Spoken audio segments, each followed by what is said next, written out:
I'm excited to talk to you today about this topic. So, a lot of people come to us for strategy advice, and I want to help folks, whether you're brand new in this business or been in it for 50 years. I want to help you with a couple of components of strategy. I think most companies really overcomplicate this. And so, when it comes down to the very basics of your strategy, the number one thing that I always tell people is you have to know what you're selling to the government. If you're trying to sell everything under the sun, it's difficult for you and it's difficult for them to understand what you're really good at. What are you good, whether it's supplying a product, whether it's supplying a service, it doesn't really matter. When the government is looking at you, they're trying to figure out what are these people the best at. And if you've got stuff all over the map, it's extremely difficult on them.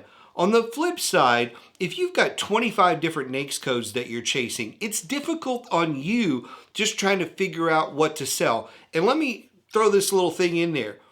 It's extremely difficult to scale something that is not repetitive. I'll say that again. It's extremely difficult to scale something, a business, when it's not repetitive. So if most of your things are one-offs, it's hard to scale that. Once you get into a position where you're doing the same product, the same service over and over and over again, it's easier to provide that product or service. It's easier to write the RFPs, RFQs, sources sought, RFIs. It's easier all the way around for your entire team. You can also have a smaller team when you sell a very niche group of products or services. So getting clear on the product or service is priority number one. And look, if you're a $100 million company, a $500 million company, and you sell 4 or 5 different product lines, then each one of those product lines, each one of those divisions need to look at their piece of it as, hey, this is my niche. This is what I do.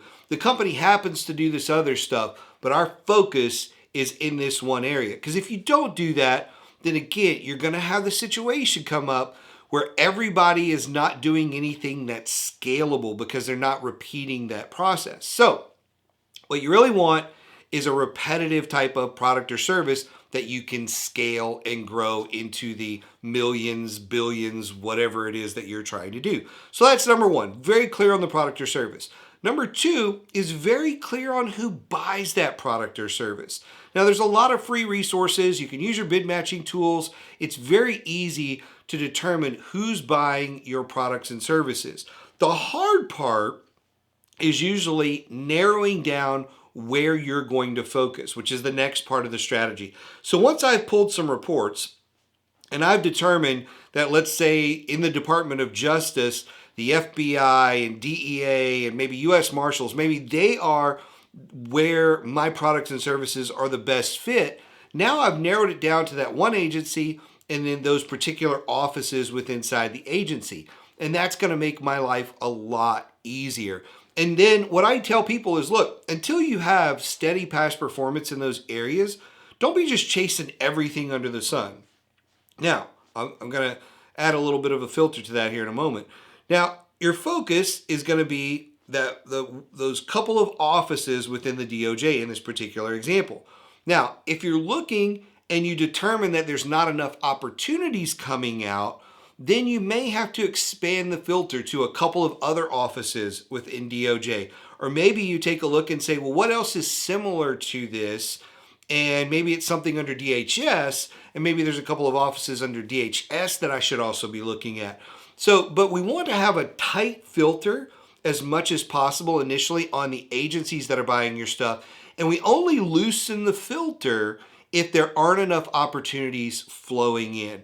And we only loosen it to the point where we have enough opportunities focusing in. Because again, we're trying to focus in this example that I gave you on the FBI, the US Marshals, DEA, that sort of thing. And we want traction in there, and we can't get traction in there if we're off chasing rabbits over here and we're trying to, hey, there's a contract with the EPA, let's go chase that. And then you never chase another EPA contract.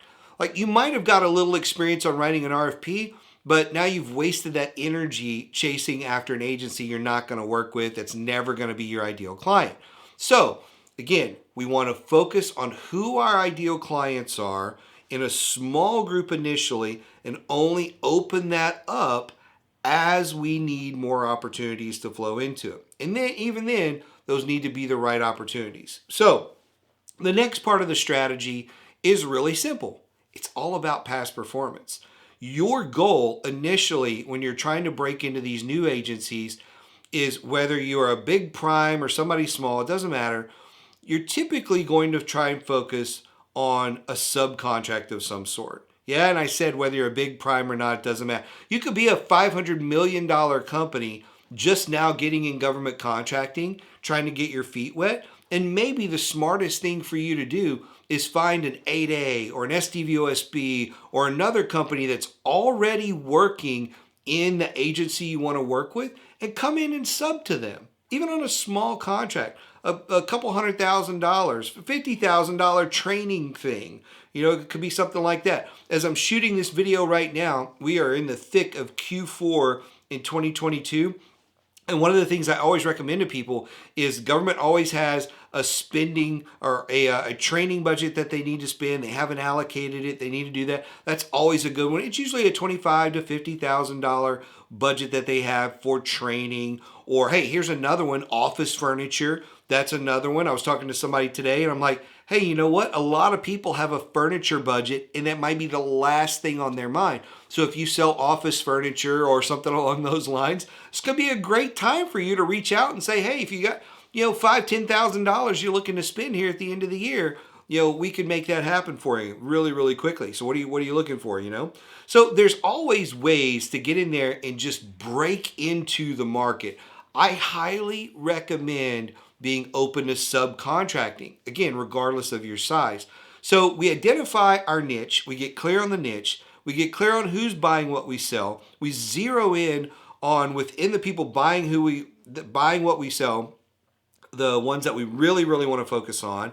And then from there, it just gets to be about past performance. And if you just focus on those couple of things there, that makes your life so much easier because it's just rinse and repeat. And in fact, once you've identified the niche and identified who buys what you sell, you're almost to the point where you're just consistently working on the past performance piece within the agencies you're trying to target. And it makes your life so much easier. Now, how often do I recommend you go back and look at the data, who's buying what you sell? Depends on what you sell. Maybe once a quarter, maybe every 6 months. At the minimum, I'd say once a year.